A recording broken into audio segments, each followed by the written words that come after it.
The War of the Roses was not simply a series of medieval battles. It was the tearing apart of a single royal family. The House of Lancaster bore the red rose, while the House of York carried the white rose. To the people of England, these symbols became more than flowers. They became banners of loyalty, hope, and fear. Behind each rose were kings, queens, lords, and common soldiers, all bound in a struggle for the English crown. The war was born not out of foreign invasion, but of betrayal and ambition within one dynasty, as cousins turned against cousins and blood was shed to decide who truly had the right to rule. The Wars of the Roses erupted after the weak reign of King Henry VI, a man plagued by bouts of madness. With a fragile king on the throne, power fell into the hands of ambitious nobles. Rival families gathered armies, and the kingdom itself fractured. Farmers abandoned fields, cities, fortified walls, and once loyal knights had to choose sides. The conflict was not only fought in castles and open fields, but also in whispered conspiracies and midnight betrayals. Every corner of England felt the tremors of a divided crown, as the struggle between Lancaster and York consumed the land in fire and blood. The opening battle of the Wars of the Roses came in 1455 at St. Albans. The streets of the small town became rivers of blood as rival nobles clashed with their retainers. The Yorkists, led by Richard, Duke of York, stormed the city with a fury that stunned England. The Lancastrians, defending Henry VI, faltered under the sudden assault. When the smoke cleared, the king himself had been captured, his crown shaken. This was not the last battle, but the beginning of a war that would rage across generations. What began as a political quarrel had turned into a national tragedy, where the throne itself was the prize. Few figures stand as fiercely in this story as Margaret of Anjou, the wife of Henry VI. When her husband collapsed into bouts of madness, Margaret refused to let the Lancastrian cause fall. She raised armies, led charges, and became the beating heart of her faction. Her enemies painted her as ruthless, a foreign queen who thirsted for power. Yet to her supporters, she was a lioness defending her cub. In a time when queens were expected to stand silent beside their kings, Margaret fought with fire and steel. Her courage turned her into both a hero and a villain, and her willpower kept the Lancastrian dream alive, even as the war grew darker. From the Yorkist cause rose a towering figure, Edward IV. Tall, charismatic, and a natural warrior, Edward defeated the Lancastrians and claimed the throne in 1461. His coronation was celebrated as the dawn of stability, but Edward's reign was far from peaceful.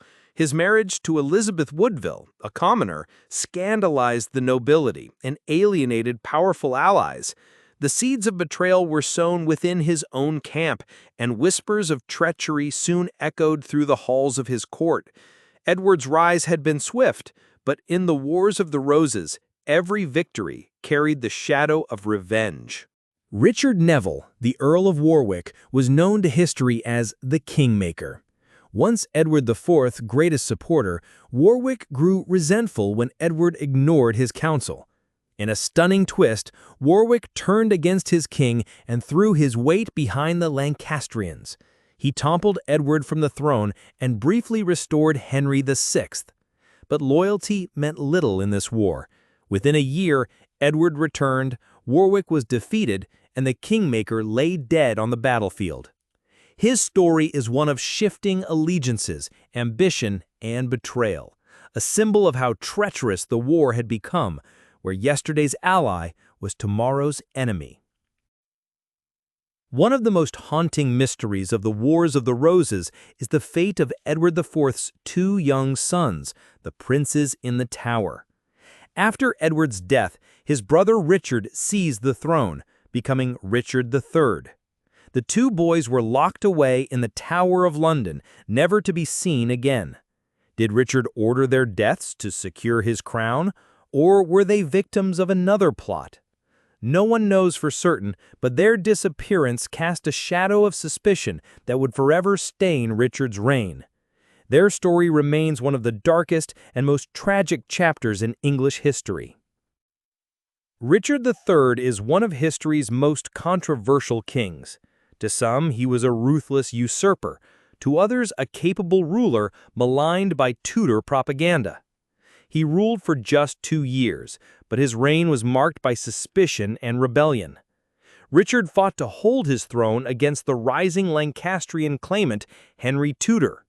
His death at the Battle of Bosworth in 1485 ended not only his reign, but also the Plantagenet dynasty that had ruled England for over 3 centuries.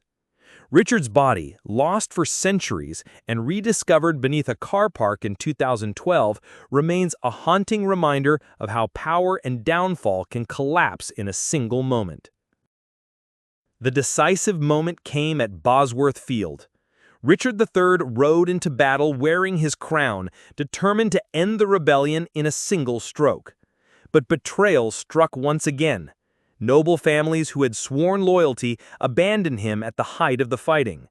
Henry Tudor's forces overwhelmed Richard's men. The last Plantagenet king fell in the mud, crying treason as he was cut down. With his death, the crown was placed upon Henry Tudor's head, and a new dynasty began. Bosworth was more than a battle.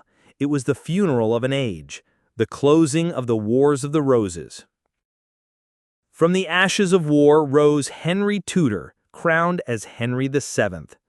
To unite the fractured kingdom, he married Elizabeth of York, daughter of Edward IV.